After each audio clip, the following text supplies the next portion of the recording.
I really believe that creativity is something that should be upheld and something that should be promoted and developed for children and young people.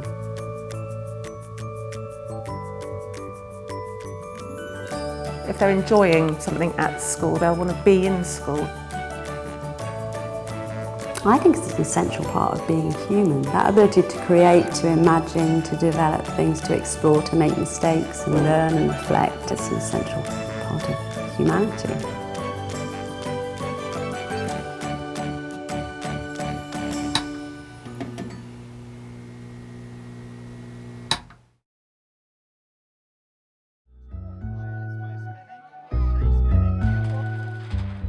I think really the main aim of this project is it's not necessarily to get the children to make anything particular or to focus too much on some kind of end product or output, but really just to enjoy the materials. And it's been wonderful just to see children enjoying shining their torches on their arm and shining torches through coloured cellophane and gels. And really I've seen the best participation when we've forgotten about making something, when we've just enjoyed the materials.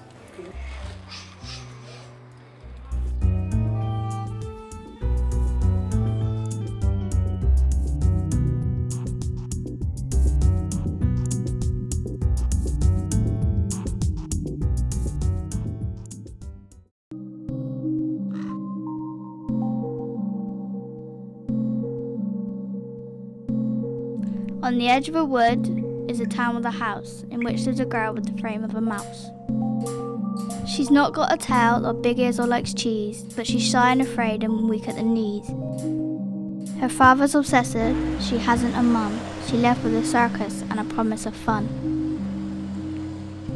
And her father surrendered his life, don't you know, to attempting to teach some worms to tango. Every day when I come home from school I can see it. It is always staring back at me as if it was all my fault. Right in the middle of the living room ceiling is a yellow stain. The stain was made by me, apparently. I was in a plastic bath playing with my little dinosaurs. Then I saw another object in the bath. I started to play with it and somehow I managed to pull it out. I was no longer wet, it was a floor instead. Then out of nowhere came a roaring scream. Mum was not happy when she saw the water coming through the ceiling. My parents always say that it was my fault, but I think differently considering that I was only 1 year old at the time. Once upon a time, Mr. Turnbull took ocean class by minibus to a safari park. Suddenly there was a big puff of smoke. Mr. Turnbull disappeared. The class looked for him. I split into two groups. One group looked by the animals. They bumped into a dragon. The dragon said Mr. Turnbull was in a jail in another country. Meanwhile, the other group bumped into Harry Potter, who turned them all into worms.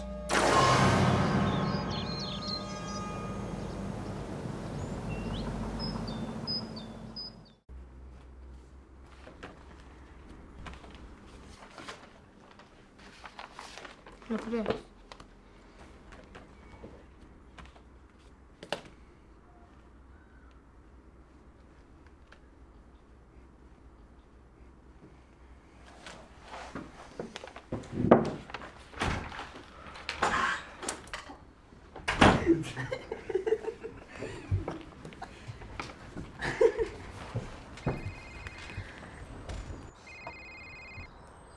Jimmy.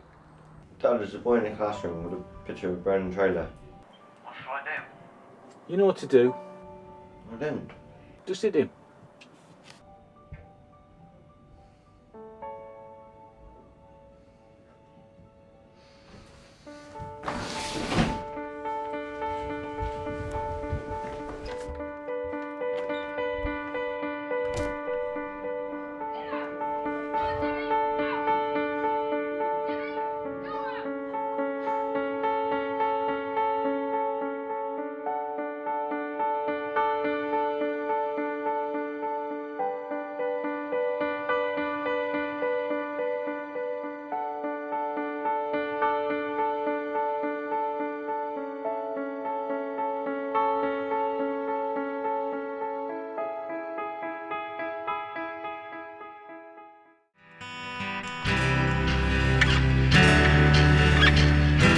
contact with my mum yesterday after 2.5 years of not seeing her or talking to her, and she found out I come out of prison.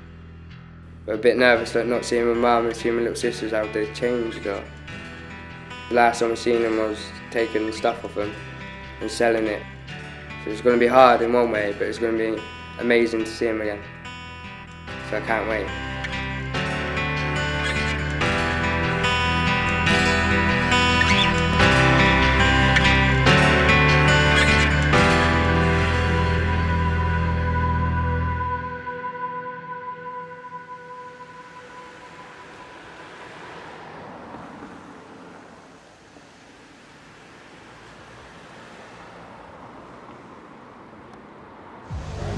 Might ring Lisa. Oh, bad idea. She might be pleased to hear from me. She won't be. She might be. She won't be. I might ring her anyway. Okay, try this. Surprise me. For the rest of the night, I want you to ask me which one, randomly, and I'll answer straight away without thinking. Okay? Let's have a test run. Which one? Shredding machine. I'm not going to be all alone. Being some silly cow with hundreds of cats all over the kitchen work surfaces. I am not doing that. Shut up! Do you ever think about anyone other than yourself?